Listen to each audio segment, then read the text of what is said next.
Hello guys, welcome to my channel the king of the kings. तो guys मैंने श्रीमद् भागवत गीता का free sample का order किया था 2 हफ्ते पहले, जो वो मुझे आज रिसीव्ड हो गया है इंडिया पोस्ट की तरफ से।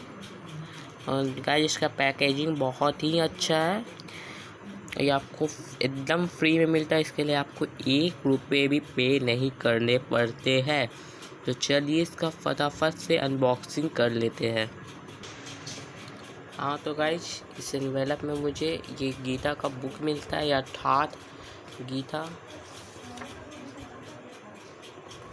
इसमें भागवत गीता के बारे में दिया हुआ है। इसका जैसा आप देख सकते हैं 200 रुपये मूल्य है, प्राइस है, पर ये आपको फ्री में मिल रहा है अभी फ्री।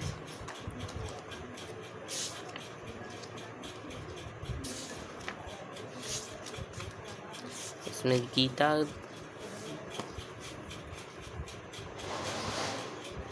तो गाइस ये बुक अगर आपको ऑर्डर करना है फ्री में, तो मैंने इसका लिंक डिस्क्रिप्शन में प्रोवाइड कर दिया। आप वहाँ डिस्क्रिप्शन में जाकर वो लिंक से अप्लाई कर सकते हो। ये आपका 2 वीक के बाद आ जाएगा, तो फटाफट से जाइए आप लोग अप्लाई कर लीजिए।